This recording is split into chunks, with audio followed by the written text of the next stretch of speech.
Muy bien, este es el primer video dedicado al álgebra vectorial.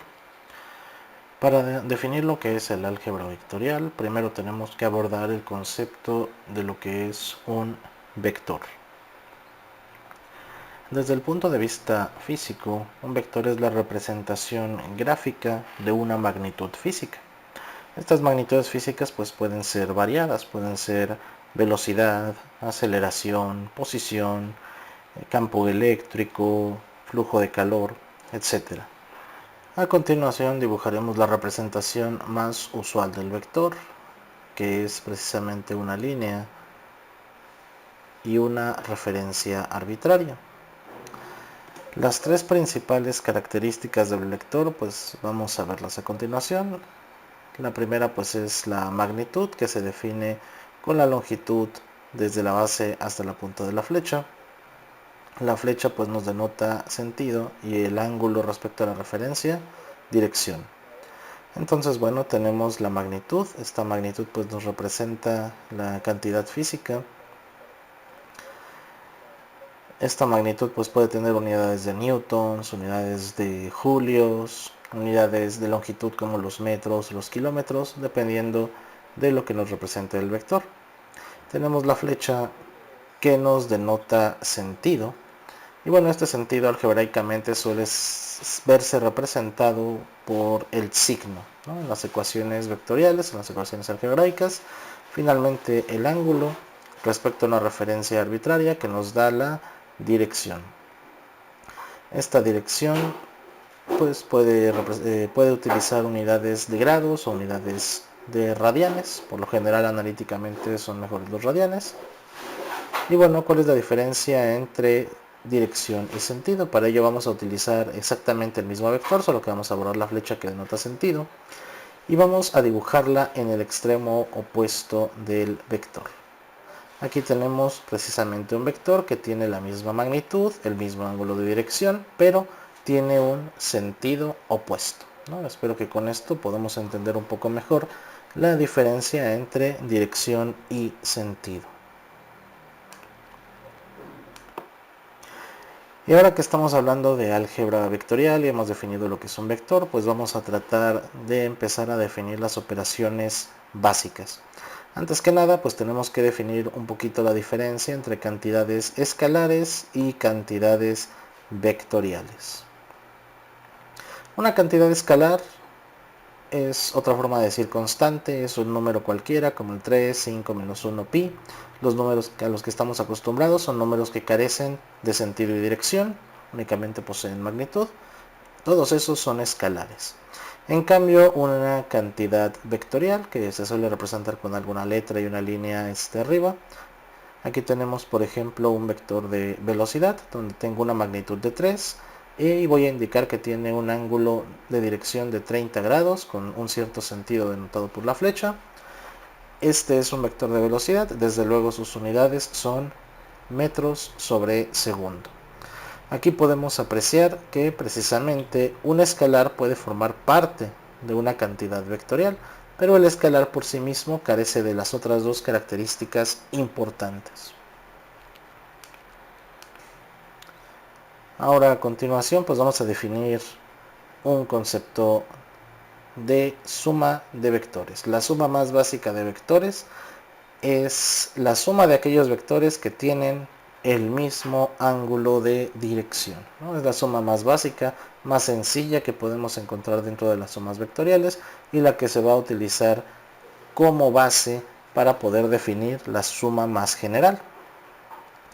Primero vamos a tener que definir nuestra referencia arbitraria, ¿no? La vamos a denotar con esta línea roja y luego vamos a dibujar un vector, ¿no? En este caso pues voy a dibujar este vector que va a tener una flecha de sentido en este extremo y voy a tratar de dibujar la línea de dirección del vector, ¿no? Esa línea va a tener pues un ángulo específico respecto a nuestra referencia arbitraria. ¿No? Aquí vamos a indicar que esta es una referencia arbitraria. ¿Por qué arbitraria? Bueno, siempre y cuando utilicemos la misma referencia, realmente no importa cómo esté orientada. Y lo siguiente va a ser dibujar un segundo vector. Este segundo vector pues va a tener una magnitud diferente, va a tener el mismo sentido que el primero y desde luego como está dibujado sobre la misma línea va a tener la misma dirección. A este le vamos a poner una magnitud de 2 y al primero pues vamos a ponerle una magnitud de 5. ¿Okay? Ahora, si nosotros quisiéramos realizar la suma de estos vectores que tienen la misma dirección, vamos a llamar al primero vector A por facilidad y al segundo lo vamos a llamar vector B.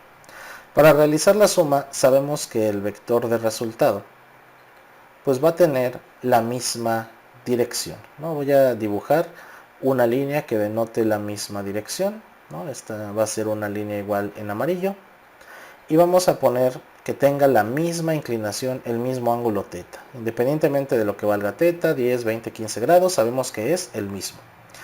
Y el vector de resultado va a tener una magnitud mayor a los primeros. ¿Por qué? Porque su magnitud va a salir de la suma de las magnitudes de los originales, en este caso 5 más 2 da 7, y el sentido va a verse heredado del sentido original que hayan tenido los vectores que operamos. ¿Okay? Entonces, cuando tienen los vectores el mismo sentido, si este es un vector C, se suman las magnitudes y se heredan el sentido. Obviamente también la dirección. Entonces aquí podemos ver que A más B son iguales a un vector C. Y esta es una suma no algebraica, es una suma vectorial. Y es el tipo más básico. Ahora, para poder continuar a sumas más complejas, vamos a necesitar definir un caso más, ¿no? Vamos a ver qué pasa con los vectores que tengan la misma dirección, pero sentido opuesto, ¿no? Aquí vemos que tiene la misma dirección, teta en ambos casos. Y voy a dibujar el mismo vector de magnitud 5. Y voy a dibujar el vector de magnitud 2. Sin embargo, esta vez este vector de magnitud 2 va a tener un sentido opuesto al primero. Y puede ser que algunos de ustedes ya intuyan lo que va a suceder. El vector de resultado cuando tienen sentidos opuestos pues va a resultar de la diferencia, ¿no? En este caso 5 y 2 tienen una diferencia de 3. Pero el sentido se va a heredar del vector que haya tenido la mayor magnitud. ¿Okay? En este caso el 5 tiene mayor magnitud que el de 2 y por eso el vector de resultado hereda ese sentido.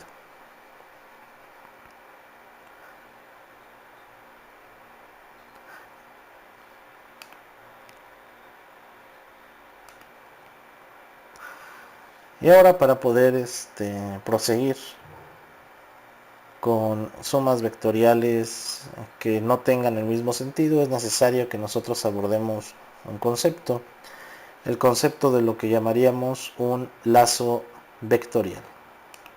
Bueno, ¿qué es un lazo vectorial? Para ello primero necesitamos definir un pequeño ejemplo con vectores que nos denoten posición. Imaginemos que tenemos un punto de origen y vamos a desplazarnos hacia la derecha una magnitud aleatoria, ¿no? Pero ese vector representa nuestro desplazamiento. Una vez que llegamos al final de la segunda flecha, pues vamos a desplazarnos otra magnitud y otra dirección relativamente arbitrarias. En este momento no importa ni el ángulo ni la cantidad. El punto es que es un vector diferente del primero.